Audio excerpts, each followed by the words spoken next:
Allez, bonjour à tous les amis, bienvenue sur la chaîne The Web Plastic Model. Je suis content de vous retrouver pour cette 10e vidéo du King Tiger SDKFZ 182. Ça faisait pas mal de temps que j'avais pas fait de vidéo dessus, donc je suis bien content de l'avoir faite. J'ai pas mal avancé sur ce projet et on va faire une partie ensemble. Et je vous montre donc là où j'en suis, ce que j'ai effectué malheureusement hors caméra pour vous. Donc j'ai pas mal posé de petites photos découpes à droite à gauche, notamment là les grilles d'aération du compartiment moteur. Il y a aussi plein de petites pièces photo découpe qui sont sur des petites trappes, c'est des genres de crochets. Alors là c'est pas une pièce photo découpe qui était livrée, le petit tuyau là, le petit câble plutôt, c'est moi qui l'ai fait. C'était une pièce plastique qui a cassé et donc je l'ai remplacé par un petit câble que j'avais. Pour faire office d'alimentation du phare. Donc ça représente un câble électrique. Voilà, donc toutes ces petites pièces ont été collées bien sûr à la cyano, cela va de soi, et tout le reste, comme c'est du plastique, ça a été collé à la colle Tamiya. La fluide. Voilà, je cherchais mes mots. Et comme d'habitude, hein, je suis toujours à la recherche de mes mots. Vous commencez à me connaître. Alors, la partie intérieure de cette grosse pièce, du dessus du châssis, rempli, c'était rempli de pastilles d'éjection. J'ai eu un moment où je me suis dit non, tu peux pas les retirer, il y en a trop, et puis tu vas tout abîmer. Et puis je me suis décidé à le faire parce que comme c'est une maquette que je vais présenter en plusieurs morceaux, puisque c'est full intérieur, donc hors de question que je cache tout. Sinon ça sert à rien d'avoir fait un full intérieur.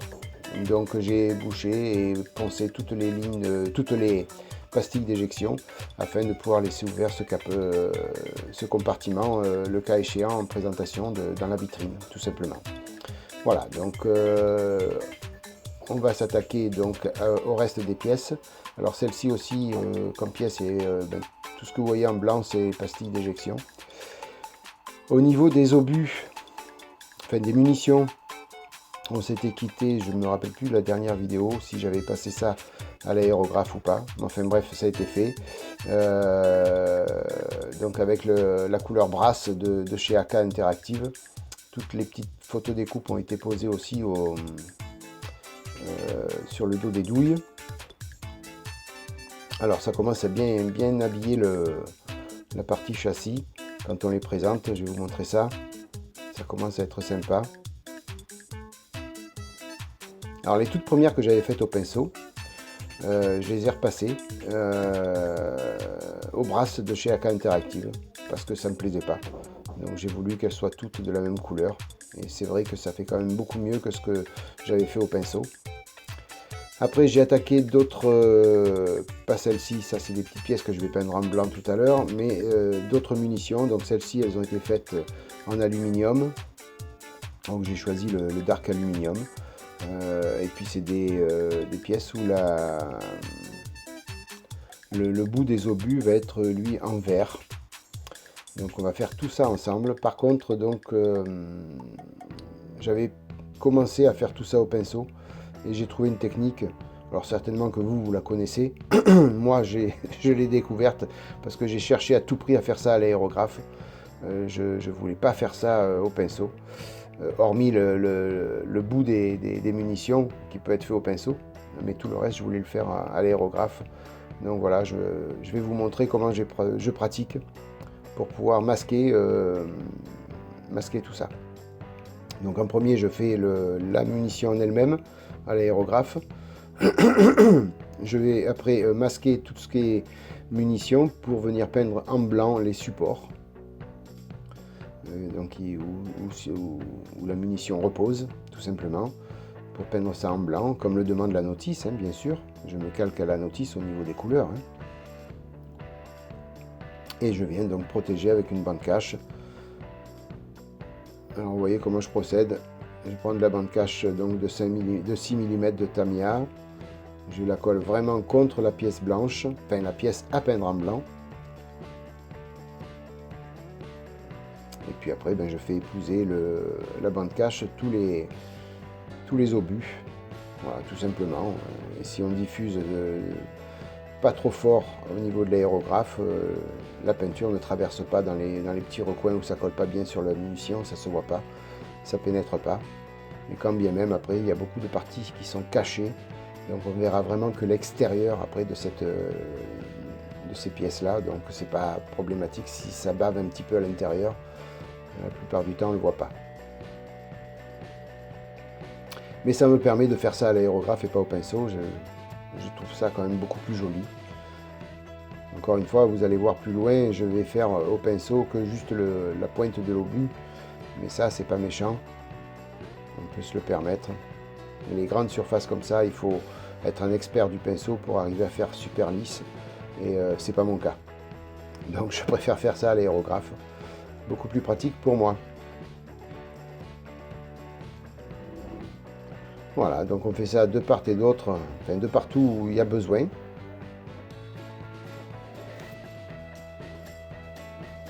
Alors si vous prenez une bonne petite longueur de bande cache, ben, vous pouvez faire le tour complet, hein, comme je viens faire là sur celle-ci.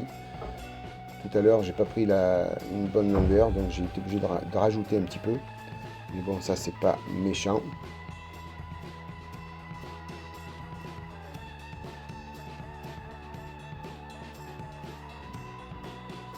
Vous voyez là, on peut faire le tour complet sans problème.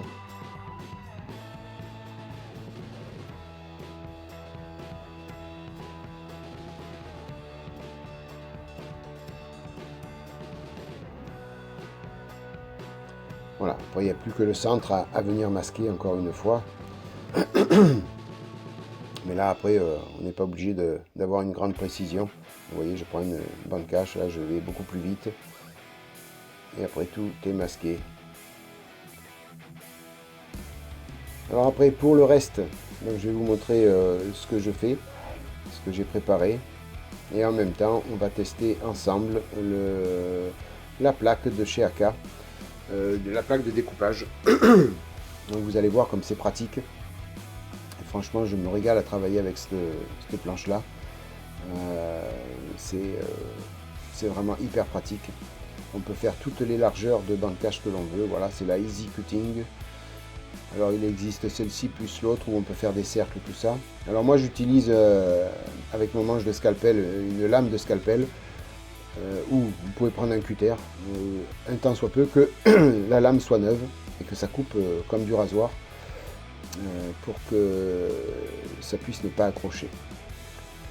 Voilà, après dans cette plaque vous avez plein de petites rayures. Donc vous posez votre lame dedans et sans appuyer, vous faites glisser. Voilà, et hop, vous coupez. Voilà, il ne faut pas appuyer du tout. Il suffit que la lame soit dans l'encoche, vous tirez et le tour est joué. Voilà, et vous avez quelque chose de... Si vous voulez faire un vrai carré, ben vous pouvez le faire parce que les lignes sont vraiment perpendiculaires ou parallèles. Voilà, et puis là on peut faire la largeur de bande cache que l'on veut. Alors moi j'ai besoin d'une largeur un peu plus petite que la 6 mm. Parce que la 6 mm pour là où je vais aller est trop grosse. Donc je prends une partie plus petite. Voilà, pour aller ici. Voilà, il faut deux parties, 2 fois 2 mm à peu près. Et quand bien même, le bout des obus, s'il est peint de la couleur blanche, c'est pas grave, puisqu'après on va venir la peindre d'une autre couleur. Donc là, ce qu'il faut, c'est avoir suffisamment de largeur pour masquer la partie qui doit rester en couleur alu pour cette pièce-là. Voilà, c'est ce que j'ai fait là. Et après, donc il y a le bout de la douille où il va falloir masquer. Donc là, l'avantage aussi de cette pièce, de cet accessoire-là, c'est que vous pouvez faire des bandes fines, mais très fines. C'est tout juste 1 mm, je crois. De bande cache. Voilà, c'est hyper pratique. Encore une fois, je vous répète, n'appuyez pas. C'est pas la peine. Il faut juste faire glisser. C'est pour ça que la lame de scalpel est parfaite pour ça. Parce que c'est suffisamment coupant pour juste en glissant, vous arrivez à couper votre bande cache.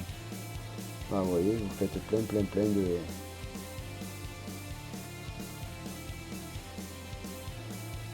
de petites bandes d'1 millimètre chacune.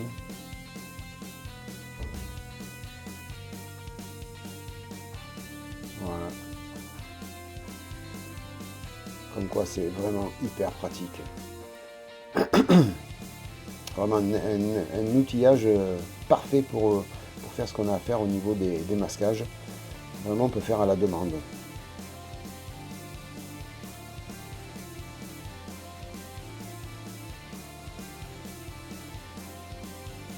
Voilà. Et là il va falloir masquer tout le bout des douilles pour que ça reste de la même couleur que la douille, hein. Sinon c'est pas joli. Vous me direz ça va pas se voir beaucoup, mais si on veut être content de son travail, il faut le faire quand même. Vous allez dire, je tâtonne, là, je chipote pour rien. Mais non, enfin, c'est ma façon de faire à moi, hein. Moi, je préfère masquer même ce petit millimètre. Je ne veux pas que la couleur soit autrement que la couleur de la douille.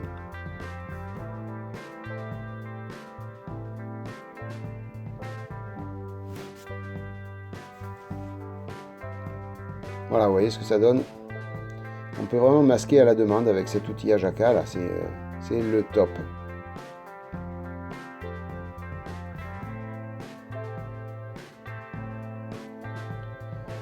Voilà, écoutez, donc je vais finir de masquer tout ça de mon côté. La peinture est terminée, vous voyez, ça a été vite, hein. Il est fini de masquer et peint en quelques secondes. Voilà, donc toutes les parties blanches, donc cet effet brut de primeur, hein, le primeur blanc de chez AK Interactive. Pour ces pièces-là, pareil. On va venir les coller sur le châssis tout à l'heure. Mais là, on va s'occuper de mettre en peinture le bout des obus. Donc j'ai pris la couleur que demande la notice, tout simplement. Donc vous avez vu un médaillon, hein, la couleur qu'il s'agit. C'est un genre de vert, overgreen je crois, quelque chose comme ça. Je ne me rappelle plus. Mais vous faites machine arrière, et puis vous verrez, c'est noté en médaillon, si vous avez loupé le nom de la peinture. Voilà, cette partie-là, on peut la faire au pinceau. C'est vrai que c'est un peu plus contraignant de masquer tout ça pour faire ça à l'aérographe. Là, c'est plus contraignant, donc on peut faire ça au pinceau.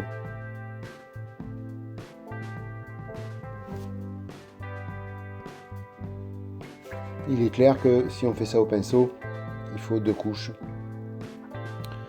Parce que je n'ai pas dilué la peinture, mais elle est suffisamment fluide et suffisamment liquide pour ne pas faire de traces de pinceau. Sur une petite partie en plus c'est facile. Mais voilà, il faut une 2e couche quand même, quoi qu'il arrive.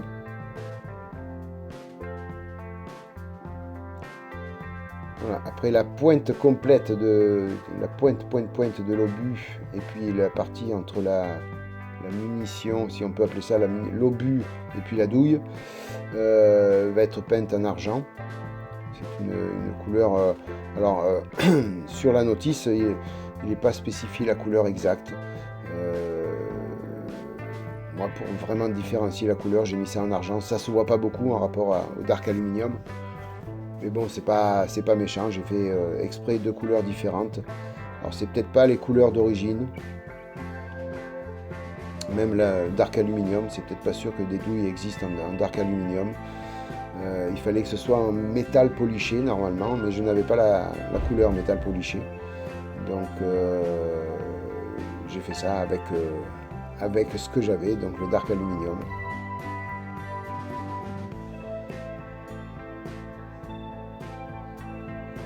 Voilà, donc on va finir la première couche. Je ferai après tout seul, hors caméra, je ferai la seconde couche.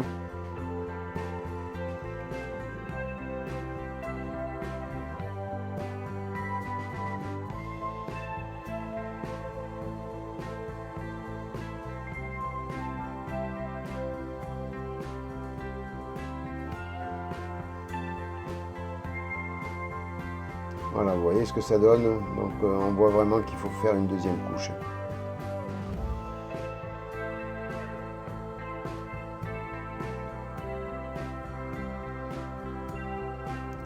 Voilà, la deuxième couche est passée et puis tout le reste est fait aussi. J'ai posé tous les petits décalques qu'il y a à poser sur les munitions. Alors sur les deux de droite, il n'y a pas de décalque sur la pointe des ogives. Alors si on peut appeler ça une ogive, peut-être, je ne sais pas, sur la pointe de l'obus. Par contre sur l'autre, il y a des petits décalques à poser, donc je les ai faits. Alors vous voyez, on voit bien quand même la différence entre le dark aluminium et puis l'argent au niveau sur le haut de la cartouche. Ces pièces-là, j'aurais donné tous les noms, je crois, dans la vidéo. Cartouche, munitions, obus, douille, j'aurais tout appelé là. Très sincèrement, Thierry, tu pars en biberine. Enfin, vous m'avez compris. Hein. Je suis sûr que vous m'avez compris et que vous me dites c'est pas grave Thierry, t'inquiète pas, on s'en fout, on a compris. Moi et les termes techniques, c'est toujours un problème. Allez, on arrête de rigoler et puis on va coller ces deux petites pièces sur le châssis. Et puis, ben, écoutez, la vidéo sera terminée hein, pour cette étape-là, pour cette 10e vidéo. J'espère que sur la prochaine vidéo, j'aurai fini de peindre complètement les obus ou les munitions ou les cartouches. Oh, secours. Et puis comme ça, on pourra définitivement finir le châssis, c'est-à-dire lui donner une couche de vernis mat en finale, avant de poser les munitions qui sont quand même plus brillantes que le reste de la pièce. Par contre, j'aurais eu le temps de le salir. Alors, je ferai peut-être les salissures avec vous, la poussière, tout ça, de l'intérieur. Et puis comme ça, après, c'est une pièce que l'on ne touchera plus, qui sera terminée complètement. Hormis pour la peinture extérieure, où il faudra revenir dessus. Mais c'est tout. Sinon, après, au niveau collage, il n'y aura plus rien à faire dessus, sauf la peinture extérieure. Voilà, donc ces deux pièces-là, donc ça ajuste parfaitement, il n'y a pas de souci. On les pose, on colle et ça tient bien. Alors, par contre, si vous voulez faire le blindé complètement fermé, mettez ces deux pièces après avoir posé le haut du châssis. Sur la notice, il faut la mettre après. Moi, je l'ai mise avant parce que ça va rester ouvert.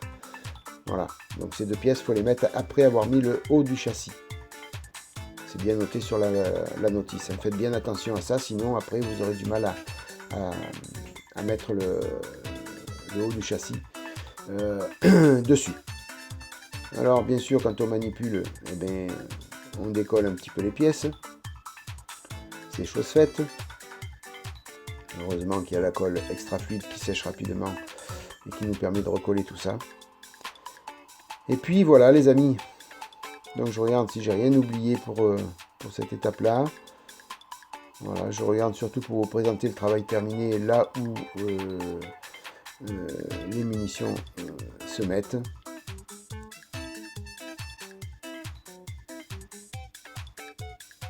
Voilà, en fin de compte, j'ai fini un côté complet.